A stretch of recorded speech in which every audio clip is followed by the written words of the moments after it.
210-215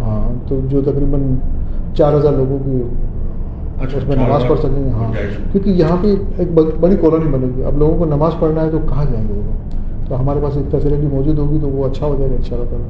یہیں کے بچوں کو جو یہاں علاقے اس ویسینٹی کے لوگ ہیں اگر ان کے بچوں کو حفظ کرنا ہو تو حافظ قرآن یہاں پہ بنائیں گے ان شاء اللہ تعالیٰ. قرآن سکھائیں گے, دین کی تعلیم سکھائیں گے ان شاء اللہ تعالیٰ, تاکہ لوگوں کا کام اچھا بنے اور اچھے ریسٹورینٹس, اچھے کافی شاپس وغیرہ بنیں گے, لوگ یہاں پہ بیٹھیں ہیں, باتیں کریں, اپنا وقت بھی پاس کریں. اچھے جھولے وغیرہ ہوں گے تو جو بچے ہیں تو وہاں پہ اپنا وقت پاس کریں ان شاء اللہ تعالیٰ. ایک بہت بڑا واکنگ ٹریک بنا رہا ہوں جو اباؤٹ 1.6 کلومیٹر ہوگا, جس میں بائسیکلنگ کریں, واکنگ کریں.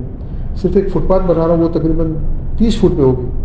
30 فٹ کی فٹ پاتھ بہت بڑی ہوتی ہے, آپ شاید میں نے تو پاکستان میں کہیں نہیں دیکھی. ہاں نہیں بالکل. اور یہ سمندر کے کنارے بنائی میں نے جان بوجھ کے, تاکہ لوگ یہاں پہ فریش ہوں, باتیں کریں, واکنگ کریں, جاگنگ کریں. مزہ آپ بنائیں گے پرائیویٹلی؟ جی جی بالکل. حالانکہ یہ کام تو گورنمنٹ کا ہے کہ یہاں ظاہر بہت ساری پرابلمیں ہیں اور گورنمنٹ اس سے فائدہ بھی اٹھا رہی ہے. صاحب اس پروجیکٹ کے اندر جتنا بھی کام ہوتا ہے نا وہ ہماری ذمہ داری ہوتی ہے, سچ بات ہوگی. اور ہم اس کو ان شاء اللہ تعالیٰ بہت خوبصورت طریقے سے بنائیں تاکہ لوگ یہاں پہ آئیں تو ایک قسم کی ایک ان کو اندر سے ایک فیلنگ ہو کہ یار ہم لوگ کچھ کام کر رہے ہیں ان شاء اللہ, مزہ آئے ان شاء اللہ. اچھا, یہ ایک ٹاور آپ نے بتایا کہ 200 سے زائد اس میں اپارٹمنٹ ہوں گے اور یہ ساری چیزیں ہوں گی, تو پہلا ٹاور کب آپ کا کمپلیٹ ہو رہا ہے یا کہاں تک پہنچا ہے؟ 2027 سے میں ڈلیور شروع کر دوں گا. اس میں ہر سال مجھے لگتا ہے میرے اندازے کے حساب سے 2 سے 3 ٹاور میں ڈلیور کروں گا ان شاء اللہ تعالیٰ.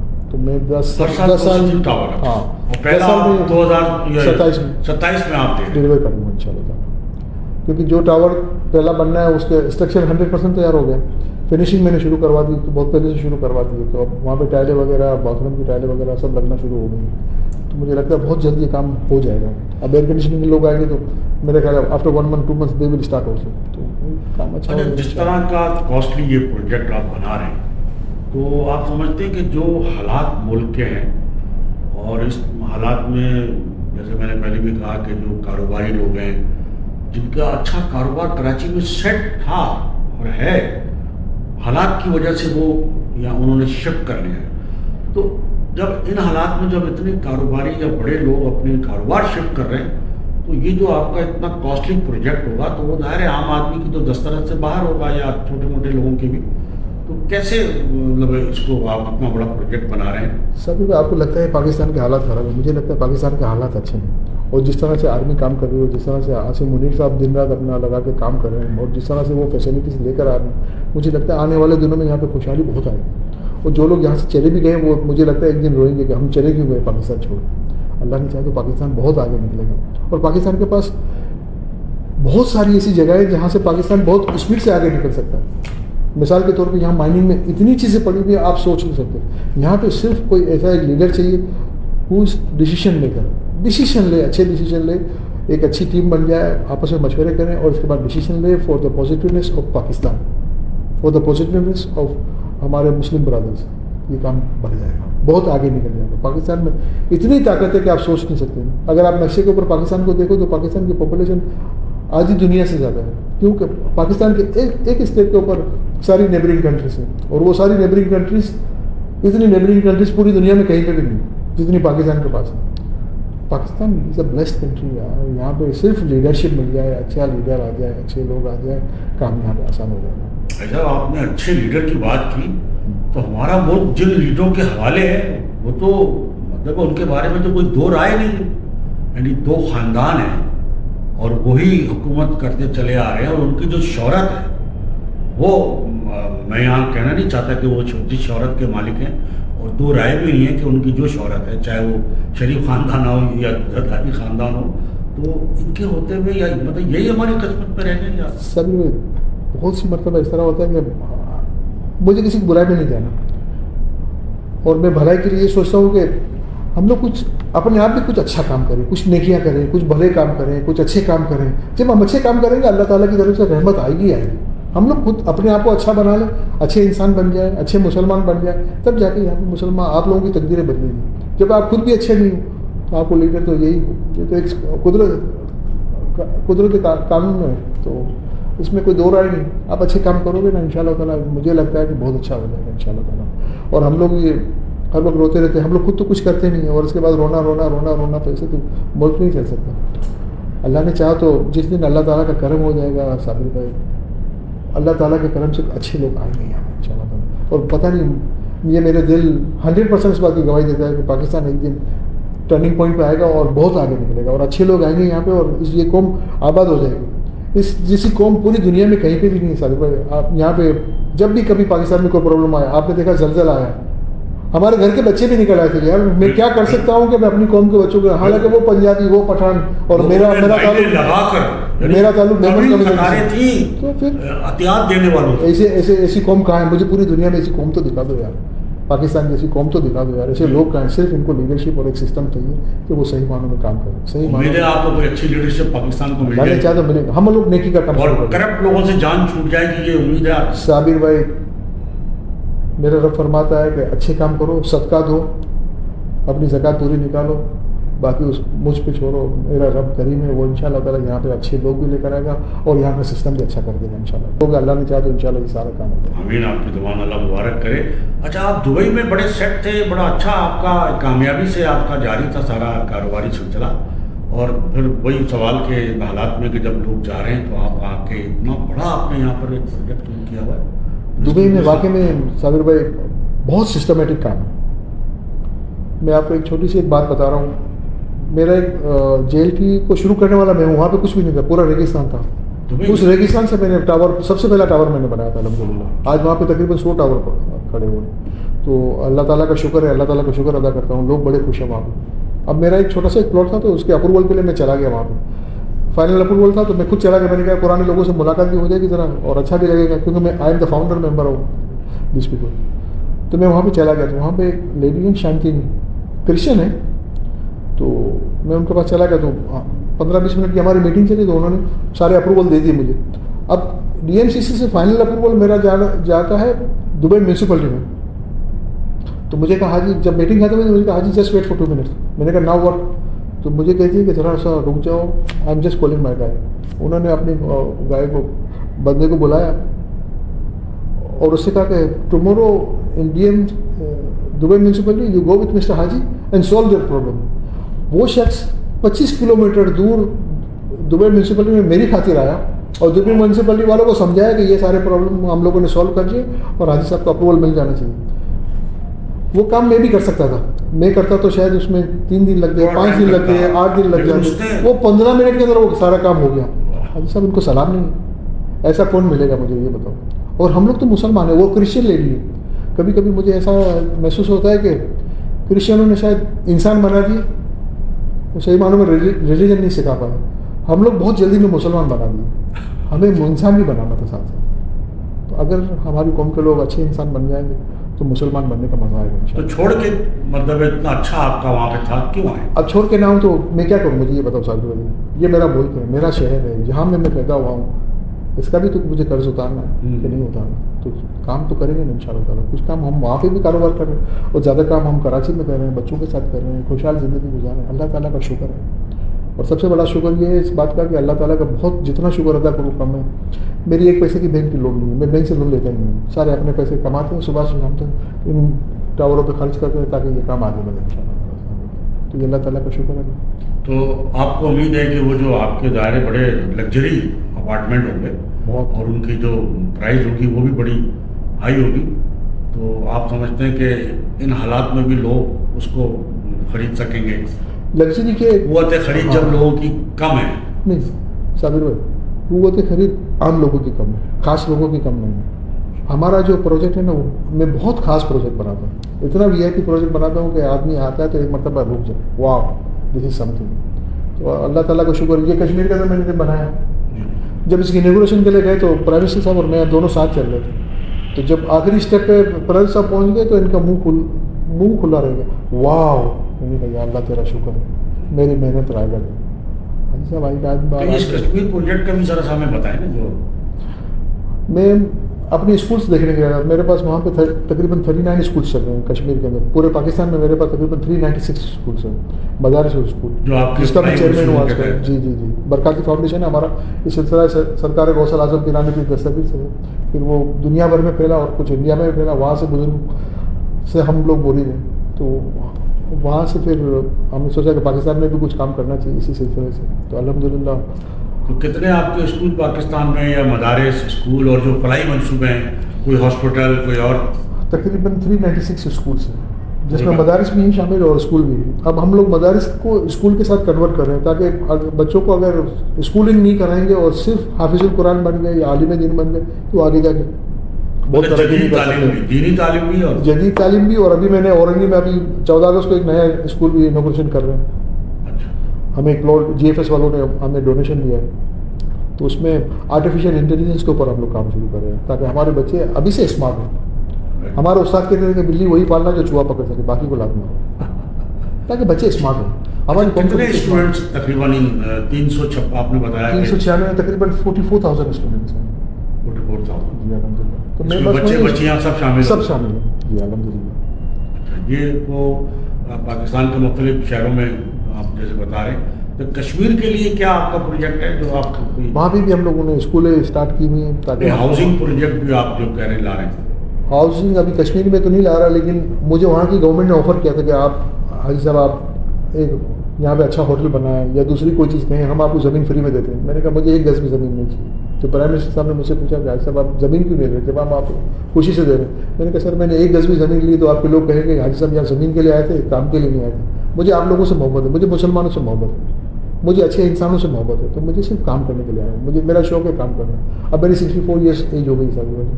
اللہ تعالیٰ نے جو نواز ہے, میں کوشش کر رہا ہوں کہ جتنا ہو سکے اپنی قوم کے لیے کچھ تو کر جاؤں. زیادہ تو نہیں کر سکتا, لیکن جتنا کر سکتا ہوں اتنا تو کر جاؤں انشاءاللہ تعالیٰ. اگر یہ بچے پڑھ لکھ کر آگے بڑھیں گے, آج ہی میرے بچے دنیا بھر میں بڑی بڑی پوسٹوں میں, آپ UAE کے اندر بڑی بڑی پوسٹوں میں ہمارے برکاتی فاؤنڈیشن کے بچے جابس پہ ہیں, کہیں بزنس کر رہے ہیں. ہمارے عالم دین آپ کو پاکستان میں بھی جتنے بھی آپ کو ڈاکٹرز PhDs ملیں گے, تقریباً سب کی بات نہیں کر رہا ہوں, لیکن تقریباً برکاتی فاؤنڈیشن کے پڑھے لکھے. تو اللہ تعالیٰ کا شکر ہے. ہم لوگ فوکس کرتے ہیں اچھا انسان بنانے میں. نہ جانے میرے دماغ میں یہ بات کیوں شاید صحیح ہے یا غلط ہے کہ اچھا انسان بنو گے تو مسلمان بننے کا مزہ آئے گا, ورنہ مسلمان بننے کا بہت مزہ نہیں آئے گا.